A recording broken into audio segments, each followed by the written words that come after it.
Teacher തന്നെ പറഞ്ഞ കൂട്ടത്തിൽ സൂചിപ്പിച്ചു, ഒരു കോൺഗ്രസ് പ്രവർത്തകൻ എന്നോട് ഇങ്ങനെ പറഞ്ഞു, ഇങ്ങനെ ഒരു ബോംബ് വരുന്നുണ്ടെന്നൊക്കെ. അപ്പോൾ ഇത് തീർത്തും ഒരു ആസൂത്രിതമായിട്ട് തന്നെയാണ് കാണുന്നത്. തീർച്ചയായിട്ടും. ഇപ്പോൾ ഹൂ കെയേഴ്സ് എന്ന് പറഞ്ഞതുപോലെ ഒരു ബോംബ് എന്നും നമ്മൾ കേട്ടിട്ടുണ്ട് മാധ്യമത്തിലൂടെ, അല്ലേ? ഒരു ബോംബ് വരും. അപ്പോൾ എനിക്ക് ഇദ്ദേഹം പറഞ്ഞപ്പോൾ എനിക്ക് അന്നേരം അത് കണക്റ്റ് ആയില്ല.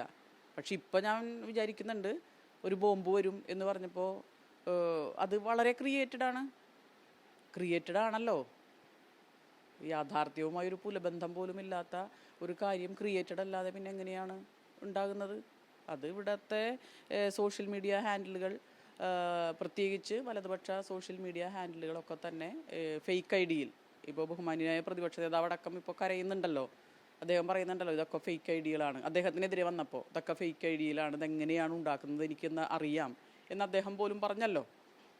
അപ്പോൾ എന്താ പറയുക, കൊണ്ടു നടന്നതും നീയേ ചാത്ത, കൊണ്ടുപോയി കൊല്ലിച്ചതും നീയേ ചാത്ത എന്നുള്ള അവസ്ഥയിലേക്കാണ് വരുന്നത്. അത് ഇനിയെങ്കിലും തിരിച്ചറിഞ്ഞ് മുന്നോട്ട് പോകണം. കോൺഗ്രസ്സിലെ സ്ത്രീകളെ അടക്കം, ഇല്ലേ, അവർ പ്രതികരിച്ചതിൻ്റെ പേരിൽ സ്ത്രീകളെ അടക്കം എന്തെല്ലാം രീതിയിലാണ് ഈ പബ്ലിക് ഡൊമൈനിലിട്ട് സോഷ്യൽ മീഡിയയിലൂടെ അപവാദം, അല്ലേ, ചീത്തവിളികൾ ഇന്നും തുടരുകയല്ലേ. അതൊക്കെ ഇപ്പോൾ അതേ സോഷ്യൽ മീഡിയയിലുണ്ടല്ലോ.